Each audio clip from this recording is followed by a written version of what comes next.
My God, I hate drugs. Sir, okay, if we're saying that we should be able to distinguish whenever the president makes a joke and when it's not a joke, we should also remember that children are also watching him who may not be intellectually, capable of distinguishing which is a joke and which is are not. And So don't you, incapable also of understanding yeah, but whether still, it's a it's, joke or not. yeah, but So if still, they're incapable of understanding it, so there's no harm. Hindi nila naiintindihan eh. but there is harm, sir, in saying that the president takes marijuana and the children might take it seriously. Una-una, yung mga bata hindi naman nanonood sa mga speeches ng mga presidente. They they might watch the news, sir. Well, I think we're dwelling on this joke thing more than we should. Hindi importante. Let's talk more seriously about serious things, not jokes. So just last on the matter, sir. So we will just leave it at that the president should be allowed to make jokes without taking into consideration. Everybody is entitled to a joke. Yeah, without taking into Even consideration. presidents are entitled to jokes. Yeah, without taking into consideration that he might have to remember to set a good example to children. He has set a good example by being a good leader. One joke will not make him a bad leader. Okay. Thank you, sir. Thank you, Julie. MPC, shift na tayo ng ibang topic. Okay. Joseph? Sir, kapon po sa tree lighting, he mentioned something about the COA, no? And the COA, Commission COA. on Audit, yes, sir. And then he said that he's going to talk to the COA commissioner, chairman, because of some investments not moving. And if I may quote just for your context, no? So here, the Philippines has been known as a country which does not honor contractual obligations. And yet COA, this is his plea, if you are listening now, should be reasonable and sane enough to know that in the Constitution, yada yada. So instead of rendering an opinion that blocks the project, why don't you just invent if you have to? May we know the context, if you're referring to a particular contract that is not moving because of maybe some adverse findings from the COA. I do not know what project he was referring to. What he's saying is that if it is against the interests of this country with respect to investments, then we need to do something about certain regulations that instead of helping, restricts and scares away investments. But is that not the point of having a commission on audit to check whether there will be, some questionable transactions in government? When the president says invent, if he used the word invent, What he means by invent is you try to evaluate whether or not your opposition or your auditing are within what the law prescribes. Because you may be misreading the provision of the law.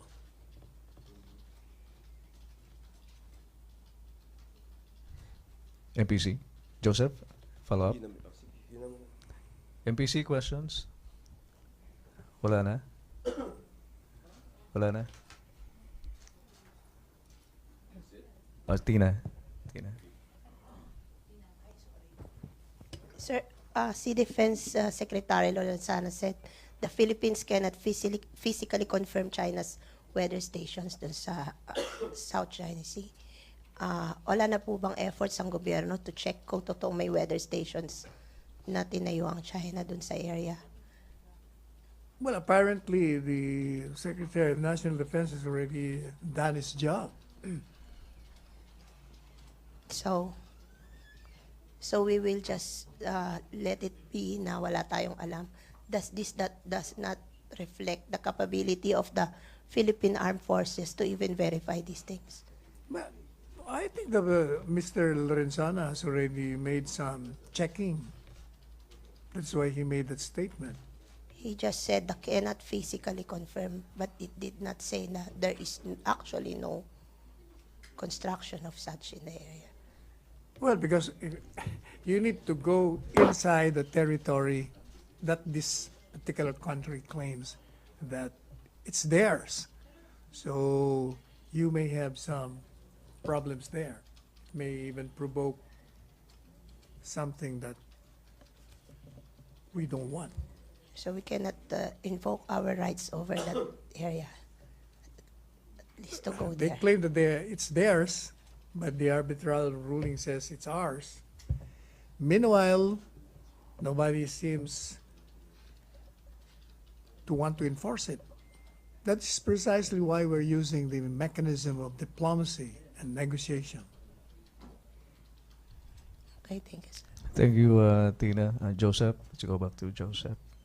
Sir, may question lang ako may nabasa lang ako tungkol sa Bohol closure, no? Bohol? Yes, sir. During the opening of the Panglao Airport, the cabinet secretaries, the 3-1, no, the DNR, DOT, DILG, met with the local officials of Bohol, and there was a meeting. And in that meeting, allegedly, that there was I think an executive order, unsigned by the president yet, that will order something on the beaches of Panglao. This is the first time I've heard of that. I was there with the cabinet members you mentioned. Meeting with the LGU, right? Did you go with the Wala meeting? akong alam na nag-meeting kami doon. Okay, baka po yung tatlo. Wala akong... Not even the 3, sila Secretary I Puyat. don't know about that, but I never noticed nor heard anything about that. There's no executive order prepared for signing for the president? None that I know of. Kasi sir, kayo yung kinukote na meron daw kayong pinakita. Wala yun. Oh, wala. Alright, okay. Ngayon ko lang narinig yan. Thank you. MPC, questions? No more questions? Okay. Wala na? Meron pa? Chona? Chona or Julie? Either of the two. Sir, anong participation ni Presidente sa pagdating ng Balanghiga Bells next week? Wala, mamaya siguro we will discuss it. Hindi pa namin alam. Ang alam ko lang may parang military seremonya. Yan ang alam ko. Mamaya makiklear lahat yun. Tuloy ba yung December 12 nyo? We will have the bells installed there. Totoo ba may contest kayo? Yes, sir. I will come as you. Akala ko ba si Chona? Yeah, Chona can also do that. So dalawa will be competing. Wow. That's how famous you are. Okay Really? Oo. Secretary, may nagpapatanong lang na taga Malacanang. Kailan daw bibigay yung yung 50,000K? 50K na. Tanungin ko mamaya kung kailan. Kayo ba makakatanggap nun?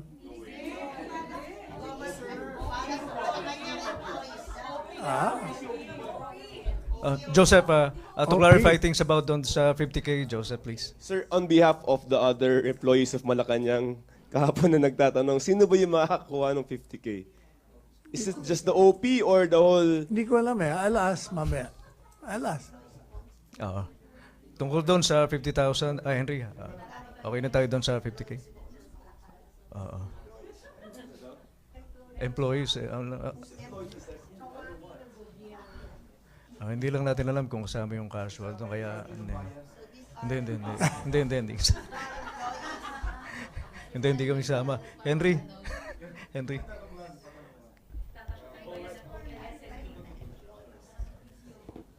Secretary, binanggit ng Pangulo kahapon na yung KMU, Gabriela at saka Bayan Muna ay mga front ng NPA. So ano ang rekomendasyon ng PALA sa AFP, sa PNP, sa mga miyembro at mga leader nito? Ano ang susunod na hakbang? Mayroon bang gagawin ng gobyerno laban sa kanila? Ang dyan, they should always work within the law. Kasi kung ginagamit nilang fronts yun ng armed elements ng NPA, may problema tayo. They will be violating the law. They can be charged with. May warning ba ho ang palasyo, ang tanggapan ng Pangulo sa mga ito? Well, the fact alone that the president has made that statement, that's already a warning to them. All right, thank you. Okay na, Henry. MPC. Jopel. Mike, please. Sir, good afternoon. Sir, sinusuporta ni Presidente yung pagkaka-aresto kina sa Tour Ocampo and the company. Pero ngayon ay nakapag-bail po sila. So, anong ibig sabihin nito, sir? Ipapa-aresto po ulit? Ibig sabihin, yung due process ay tumatakbo at inaoobserbahan. Ang policy ng Presidente sa lahat ng mga ganitong klaseng bagay, the presumption of regularity always apply to every act, undertaking, moves by an official of the government. Kaya yung mga nanghuli sa kanila, kung meron silang basis ng pag-aresto, the presumption is regular yon. Na kung may reklamo ka, you sue them. Since nandiyan na yan sa Office of the Prosecutor, sa ngayon, nasa Office of the Prosecutor pa yata. Binigyan sila ng bail ng hukuman kasi karapatan nila yon. So, hayaan na lang natin na tumakbo ang sistema ng pangkatarungan dito sa ating bansa. Maraming salamat, Jopel, MPC. No more questions? No more? Thank Maraming salamat, spokesperson Salvador Panelo. Let's go back to Radyo Pilipinas and PTV.